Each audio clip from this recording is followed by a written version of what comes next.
He disappeared in the dead of winter.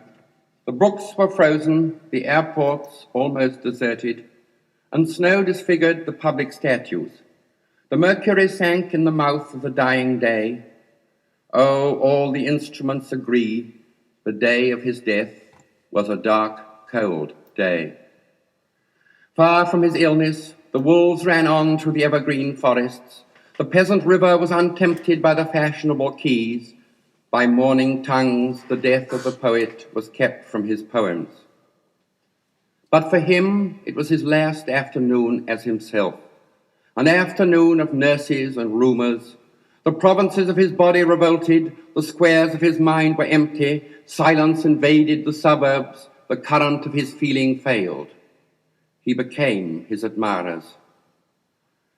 Now he is scattered among 100 cities, and wholly given over to unfamiliar affections, to find his happiness in another kind of wood and be punished under a foreign code of conscience.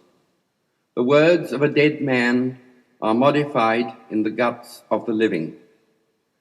But in the importance and noise of tomorrow, when the brokers are roaring like beasts on the floor of the bourse, and the poor have the sufferings to which they are fairly accustomed, and each in the cell of himself is almost convinced of his freedom, a few thousand will think of this day as one thinks of a day when one did something slightly unusual.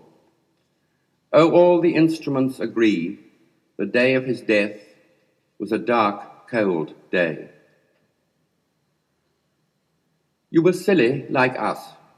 Your gift survived it all.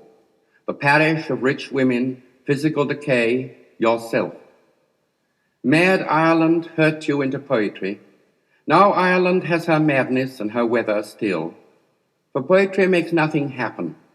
It survives in the valley of its saying, where executives would never want to tamper. It flows south from ranches of isolation and the busy griefs, raw towns that we believe and die in. It survives a way of happening, a mouth. Earth, receive an honoured guest. William Yeats is laid to rest. Let the Irish vessel lie, emptied of its poetry. Time that is intolerant of the brave and innocent, and indifferent in a week to a beautiful physique, worships language and forgives everyone by whom it lives, pardons cowardice, conceit, lays its honours at their feet. In the nightmare of the dark, all the dogs of Europe bark, and the living nations wait, each sequestered in its hate. Intellectual disgrace stares from every human face, and the seas of pity lie, locked and frozen in each eye.